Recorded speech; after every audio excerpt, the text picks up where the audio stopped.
Hello fellow stackers, 365 here, welcome back to my channel. So today we've got another unpackaging video for you. This arrived this morning, I've just waited till I had a spare moment to do the video. Let's get straight into it. Now I've got a pretty good idea what this is, because the person I brought this from sent me the tracking number, so I knew that it was due to arrive today. As you can see, nicely packaged here. This is another item I brought from the Silver Forum. They normally come very, very nicely packaged when you get them from the Silver Forum, because you're buying from, 9 times out of 10, you're buying from someone that stacks precious metals themselves. So they know what it's like to receive coins and things that aren't packaged very nicely. So you can see we have another 2 1-ounce bars to add to the stack. Now, if you watched my previous video of my unboxing of the Una and the Lion, you'll know that I paid £51 for a brand new version of this bar. Now, this one's a pre-owned version. It looks very, very good to me. There's a few milk spots. There is quite a few milk spots, to be fair.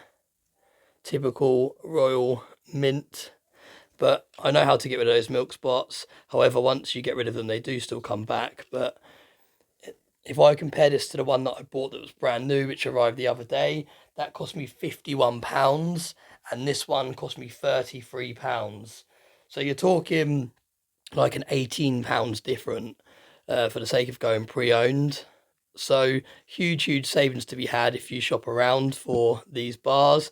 Bit of a shame that it's got so many milk spots, but that's what you kind of expect with Royal Mint coins. It's a shame to say that, but they haven't perfected their technique clearly compared to some mints. I remember the Silver Maples, I think up until 2018 they had quite bad problems with milk spotting, but ever since after that year 2018, I think they've started using different techniques now, because you don't see many Silver Maples with milk spots after that year. So I think they've actually sorted that problem.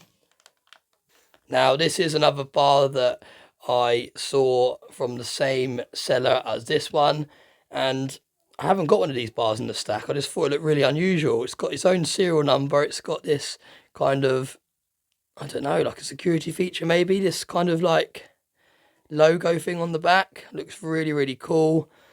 And yeah, like I said, I haven't got one of these in the stack before. Geiger, I believe it's pronounced. 1 ounce, 3 nines fine. Just a really interesting bar. Look, it's got kind of ribbed edges. Let me just focus in on these edges. There we go. So yeah, really interesting looking bar. It's almost got like a bit of a reverse proof type finish on there. So yeah, that's a bit unusual. It's a different shape. It feels quite nice in the hand actually. So yeah, I picked that up just because I thought it looked quite interesting. So yeah, that's my pickup for today. Let me know what you think in the comments section. As always, thanks very much for watching my videos, and I hope you have a nice day.